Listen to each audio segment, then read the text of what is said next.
অতীতের সনাতনী শিক্ষা ব্যবস্থার মধ্য দিয়ে আমরা শুধু কোটি কোটি বেকার যুবক যুবতী সৃষ্টি করেছি, যা বর্তমান প্রতি মুহূর্তে পাস হয়ে যাচ্ছে। এই আমি কয়েক মুহূর্ত আগে যা বললাম সেটা এখন অতীতকাল। তো সুতরাং ভবিষ্যতের প্রতিটা মুহূর্ত যাতে আমরা পরিকল্পিতভাবে ব্যয় করি, তাহলেই হবে আমার সকল শিক্ষার্থীর উদ্দেশ্যে আমার নসিহত। তাহলে আমরা ভবিষ্যৎ নির্মাণ করতে পারবো। নিজে আমরা এমন ভবিষ্যৎ পরিকল্পনা করি যা আমাদের নতুন প্রজন্মের জন্য, তরুণ প্রজন্মের জন্য উজ্জ্বল ভবিষ্যৎ বিনির্মাণ করবে। আমরা এমন পরিকল্পনা করি যাতে আমরা সুপরিকল্পিতভাবে এই দেশটাকে সমৃদ্ধির দিকে এগিয়ে নিয়ে যেতে পারি। তার জন্য শিক্ষা ব্যবস্থা হচ্ছে সবচেয়ে মৌলিক ভিত্তি, যে শিক্ষা ব্যবস্থার সুষ্ঠু পরিকল্পনার মধ্য দিয়ে জাতিকে এগিয়ে নিয়ে যাওয়া যায়, জাতীয় সমৃদ্ধি অর্জন করা যায়।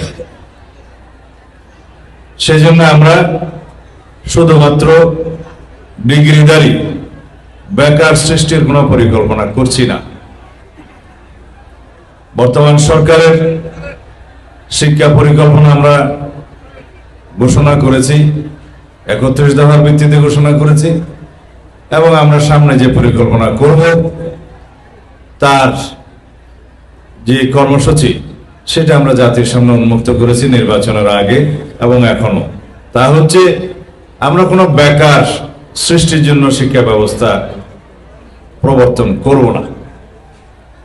সবাইকে কর্মক্ষম হাতে পরিণত হতে হবে এবং সবাই নিজের এবং দেশের জন্য একজন দক্ষ নাগরিক হিসেবে গড়ে উঠবে।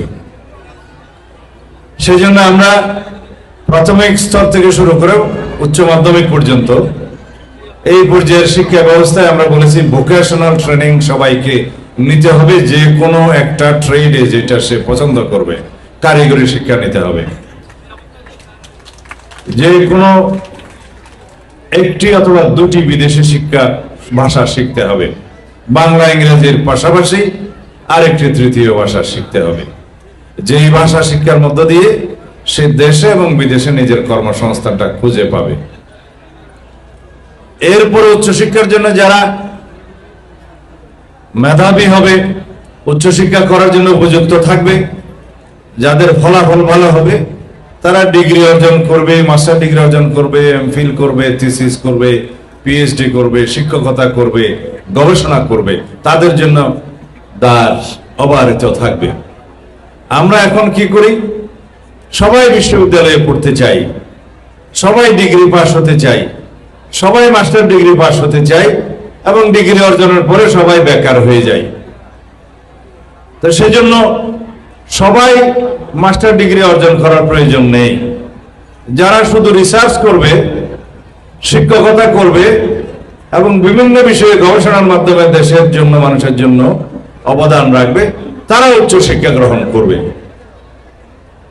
আর যারা মাধ্যমিক, উচ্চ মাধ্যমিক এবং তার উপর পর্যায় পর্যন্ত ডিগ্রি পর্যন্ত পড়াশোনা করে নিজের কর্মসংস্থান এবং দেশের জন্য নিজে একজন দক্ষ নাগরিক হিসেবে গড়ে উঠতে চায়, তাদের জন্য সেই শিক্ষা ব্যবস্থা আমরা প্রবর্তন করতে চাচ্ছি। সবাইকে প্রশিক্ষিত হাতে পরিণত হতে হবে। যদি আমরা 18 কোটি মানুষ, 36 কোটি হাত যদি কর্মক্ষম হাতে পরিণত হই, তাহলে এই দেশের সমৃদ্ধি কেউ রুখে দিতে পারবে না। কারণ অতীতের সনাতনী শিক্ষা ব্যবস্থার মধ্য দিয়ে আমরা শুধু কোটি কোটি বেকার যুবক যুবতী সৃষ্টি করেছি, যারা নিজেদের জন্য বোঝা হয়েছে, সমাজের জন্য বোঝা হয়েছে, পরিবারের জন্য বোঝা হয়েছে। এখন আমরা আমাদের সন্তানদেরকে রাষ্ট্রের জন্য সম্পদে পরিণত করতে চাই, নিজের জন্য, পরিবারের জন্য, সমাজের জন্য একজন দক্ষ নাগরিক হিসেবে তাকে প্রতিষ্ঠা করতে চাই।